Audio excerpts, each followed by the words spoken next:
हिमाचल प्रदेश से दो ऐतिहासिक चीजें जुड़ी हैं। एक शिमला सेशन या शिमला कॉन्फ्रेंस जो है 1945 का।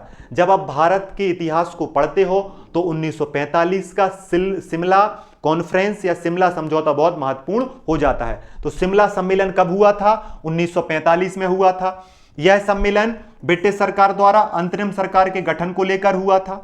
भारतीय नेताओं और ब्रिटिश सरकार के बीच यह समझौता या सम्मेलन हुआ था। यह सम्मेलन 25 जून से लेकर 14 जुलाई 1945 तक शिमला में हुआ था।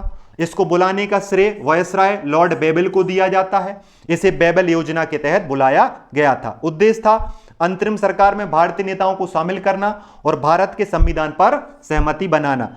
सम्मेलन असफल रहा क्योंकि जिन्ना चाहते थे कि मुस्लिम लीग को ही सभी मुस्लिम प्रतिनिधित्व मिले, जबकि कांग्रेस इसका विरोध कर रही थी।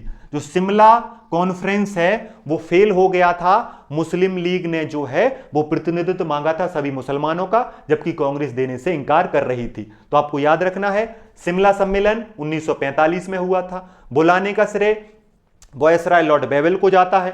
उद्देश्य था कि अंतरिम सरकार बनाई जाए और भारत के संविधान पर सहमति बनाई जाए, लेकिन यह फेल हो गया था। इसके बाद 1946 में कैबिनेट मिशन आता है जो एक प्रकार से सफल हो जाता है और फिर भारत में संविधान सभा बनती है। इसी तरीके से आजाद भारत में 1972 का शिमला समझौता फेमस है। आजादी के पहले शिमला सम्मेलन 1945, आजादी के बाद शिमला समझौता 1972। तो शिमला समझौता क्या है? शिमला समझौता 1972 में हुआ। यह समझौता भारत और पाकिस्तान के बीच 1971 के बाद हुआ, जिसे बांग्लादेश का निर्माण हुआ था। शिमला समझौता कब हुआ था? 2 जुलाई 1972 को हिमाचल प्रदेश के शिमला में हुआ था। किस किस ने हस्ताक्षर किए थे? भारत की प्रधानमंत्री इंदिरा गांधी और पाकिस्तान के राष्ट्रपति जुल्फिकार अली भुट्टो ने इस पर सिग्नेचर किए थे शिमला समझौता। ये आपको दिख रहे हैं पाकिस्तान के राष्ट्रपति, नाम क्या है? नाम है जुल्फिकार अली भुट्टो, और ये हमारी प्रधानमंत्री दिख रही है, नाम है इंदिरा गांधी।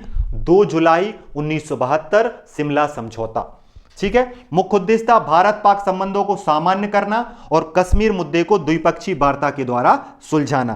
परिणाम, यह समझौता भारत पाक संबंधों में एक नया आधार बना, लेकिन पाकिस्तान ने बाद में इसका उल्लंघन किया। कारगिल युद्ध के बाद ऐसी सहमति बनी थी कि अब भारत और पाकिस्तान युद्ध नहीं करेंगे, और लगभग जो है 17 वर्षों तक युद्ध नहीं भी होता, 27 वर्षों तक। लेकिन 1999 में कारगिल युद्ध में शिमला समझौता का उल्लंघन कर देता है पाकिस्तान। आप सभी जानते हैं कि पाकिस्तान जो है अपनी बात से मुकर जाता है। तो शिमला समझौता 1972 में भारत पाकिस्तान के बीच हुआ था। याद रखना, राष्ट्रपति जुल्फिकार अली भुट्टो और प्रधानमंत्री इंदिरा गांधी ने इस पर हस्ताक्षर किए थे। ठीक है।